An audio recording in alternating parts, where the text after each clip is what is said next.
So I did a video earlier today where I showcased this camera. I don't know when you guys will see it, but I'm gonna be a little bit more rogue with this review. I've already sent them a couple of rough drafts, and them, I mean OBSBOT. So the camera in itself is a OBSBOT Tail 2, and it is a artificial intelligence, AI powered tracking camera. So if I was to stand up, it will follow me. If I was to move around, it will follow me. OBSBOT, I know you already have things to say about a whole bunch of, the lighting situation isn't up to your standards. I get it. And also I get it that, 4K 60 is your goal, even though I've seen other content creators shoot videos with 1080p quality, but nonetheless, I get it. Like I said, I'm rogue. I'm a bad boy. You can consider me the Mike Larry of this thing when it comes to reviews. You know what I'm saying? Gen Zers might have to look that up. But again, AI powered, it has gestures. So right now it should be zooming out. It is. I just checked OBS. And if you're wondering, yes, it works inside of OBS. It is being used wirelessly. That's the one thing I truly like about that, because when you're messing with cameras like these, you have to buy a coupler battery. You're not going to use it wirelessly. And by the way, it also has a NDI protocol, which you have to pay extra money for. Look, that's up to OBSBOT or whatever. Look, I don't kill the messenger there, but you can use this wirelessly as long as you have a good connection. You know what I'm saying? You don't got the EBT connection, then you be all right. Will someone get mad if I say that? I apologize if you did. So to give a general rundown of the specs, we can visit right here where it says 3G SDI interface. Tail 2 introduces the 3G SDI interface to meet professional needs in a live production, broadcasting, and live events. So if you care anything about that, which you should if you're going to daisy chain, then yeah, it does have an HDMI 2 port. So you can put this in a capture card and, do your thing, typical to like any other DSLR camera, this is not a DSLR camera. This is a PTZ camera, point tilt zoom, and it has an Ethernet port just in case, your Wi-Fi is a little finicky. 3.0 port, it's data transfer only, and then RS-232 port, mic in, line in. There was something I had, I guess. It would have been great to have a line out of some sort, just in my humble opinion, because if you are going to use this outside, by the way, it does have a SD card slot, so you can put in a mini SD card and record. You just use this gesture right here, which will get me effed up in the streets, and it will record, and then you can use the exact same gesture to stop recording. Mind you, we're talking about if you're recording yourself, so I don't know how you would record if you were just shooting something like a sporting event or, whatever your mind thinks. But yeah, this is a general rundown here. But you can see the allure of it. You can see that I'm tall. I'm 6'7". 6'7". No, I'm 6'6". I used this joke before.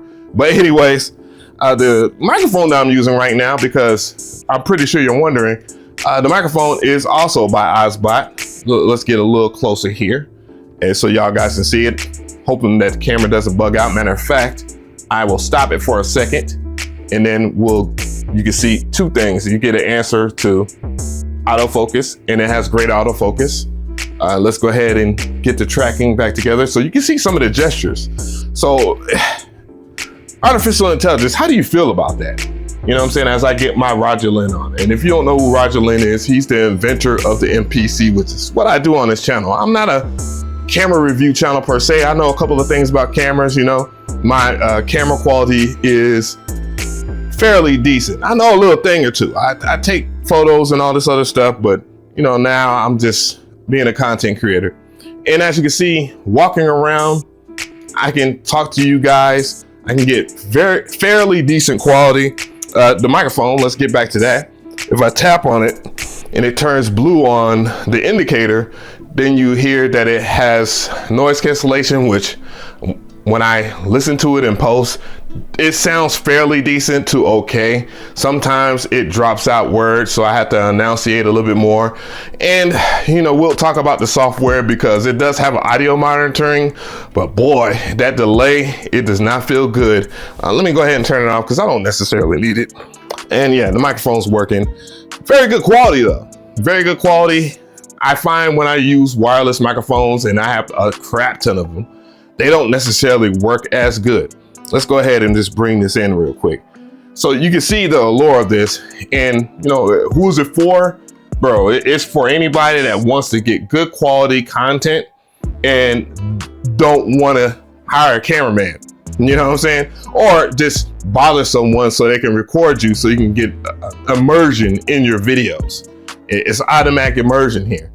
And you know, I can walk to, and mind you, they made this camera so that people can do things like meetings and even sports too. Because if I run, or I'm not gonna run in here, I don't got that much space. You can see it's very snappy. You can set that up too. It has a built-in gimbal. And for those who do dancing or whatever, I'm not gonna dance, bro. We don't dance no more. All we do is this. Another Gen Zers thing that y'all gonna have to look up. But you know, as a matter of fact, I'm gonna ask the audience the question: who sings that song? I only think people from the South will really know who that is. But you know, I'm not gonna spoil it. Just let me know in the comment section. And this is a good way to bring the level of immersion to your content. And I've seen that many of people in my audience, when I did the video earlier today, where I did the guitar content, that they were more involved and people asked about the camera. So the people over there at OBSBOT, if you get mad because I went rogue on you and dropped the video, it's because people are already demanding that I talk about it. You know what I'm saying? And I have a link in the description box. It'll more likely take you to Amazon or whatnot. And you know, help a brother out, help a homeless African out, Jumbo. But let's go ahead and talk about some of the software features, because I think you guys deserve that at least. Now we're in the software center, and I'm gonna go ahead and change the ambience in the room here because I have wireless lights as well. You know, I'm living like a baller, shot caller. I'm really not, but you can adjust a couple of things, and it has the information that you need. You can see that the battery life is at 51%, which is good. And then you can also see that it's hooked up to the Wi-Fi. So, you know, I'm not using the NDI. Did I say NDA earlier? I might have said NDA, but NDA, NDI, tomato, maybe not. But it has human tracking, single mode, group mode. So if you want to track a group of people, you can. Spoiler alert, I have tested this out with me and my girlfriend, and it can be a little buggy and wonky. It will pick and choose who it wants to follow at times, but that can be addressed in a further update. You know, I just want to be honest with my audience. You have zone tracking over here. You have animal tracking. Like I said, it was trained on about 200 animals. So, you know, I'm pretty sure a cat and dog was one of the main ones that they chose. And you can turn it on normal, close up. You have auto zoom speed too.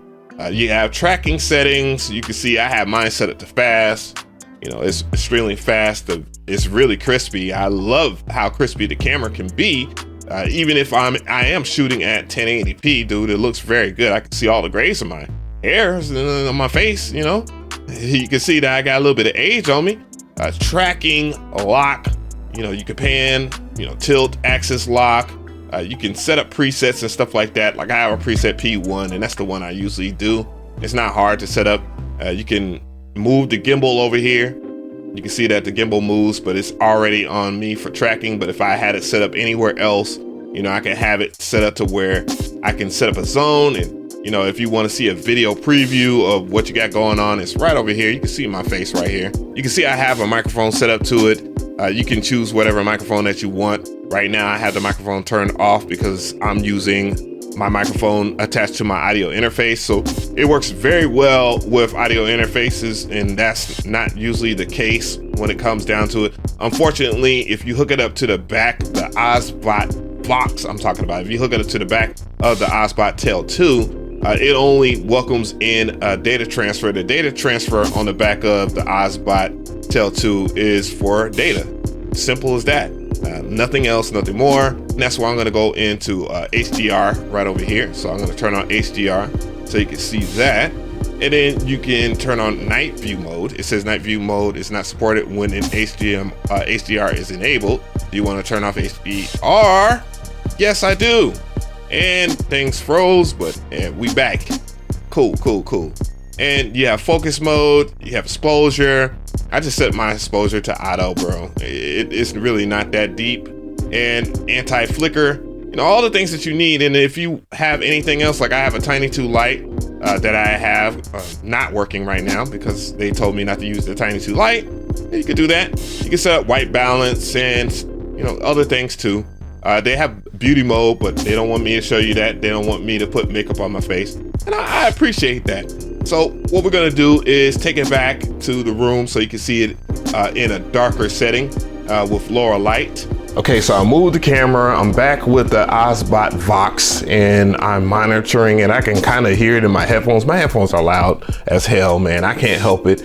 And I'm trying to be mindful of how I use my hands because, again, this does have gestures. This is the stop tracking. And it stopped tracking. Okay, everything is fine. It stopped tracking. Let's go ahead and set tracking back up. Sometimes it trips. It seems like it works better in situations like this. Yes, it's tracking again. And then if I wanted to zoom out, you will hold out 2 fingers. I think you could do 1 finger. It doesn't look like, when I tried to use this from a different setting or a different way, you could turn the hand gestures off too if you happen to be like me and be handsy, because you're gonna accidentally set off one of the gestures. So I just want to let you know that. But it looks okay in darker light. You know, I'll turn it back to the regular light. I don't like this. I do have night vision or night view mode on, along with the image style being streaming. You know, I can't use HDR while I'm in night view mode or whatever. So let that be known. But I think almost everybody knows by now, it's all about how you set up your lighting. Like if I was to step over here, like right under this light here, I don't necessarily see myself being too exposed or anything like that. If I go over here a little bit further, you just let me know. Let me know in the comment section how it looks like when it's, how the autofocus functions in this situation, because with darker light, sometimes autofocus doesn't play fair. Take a seat here. I'm gonna take a seat down here. Let's go ahead and do a gesture again. I see it's zooming out. Still looks good, you know. I don't have noise cancellation on with the Vox, but for the most part, this is night vision again. It's kind of overly compensating. I ain't gonna hold you. It's overcompensating for whatever reason. But yeah, in a nutshell, I think it's a good camera. It looks like I'm a little overly exposed though when I'm looking at OBS. That's how I'm experiencing it right now. I see I got a lot of noise here, so I'll just tap on this and it should. Blue, there we go. Yeah, I can see it's eliminating some of the stuff. I'm gonna go ahead and get a monitor on this, and then I'll come in with my hot takes. So overall, not bad. Not a bad camera at all. For $1,200, you getting some state-of-the-art technology that I don't think will go anywhere at this very moment. I turned off night view mode or whatnot. I think it's, you know, with anything, it needs a little work or whatnot. But then again, look, what other camera is doing all this? You know, straight up gimbal, wirelessly. The latency is low. If I had the NDI, it would be, if I set it to NDI, which, you know, give or take, I cannot do that while I'm using it in this manner, I would have probably some of the best stuff going on. And let me just stand up, bro. Let's stand up and let's walk around. Bro, I want to know people's thoughts on this. I think this is a phenomenal camera, and I think you guys will enjoy it. Again, thank you so much to OBSBOT for the look. You know, appreciate you sponsoring the video if you choose to sponsor the video, because I went rogue on you. And yeah, catch me in the next video. Link in the description box. Make sure that you subscribe and all that good stuff. Peace.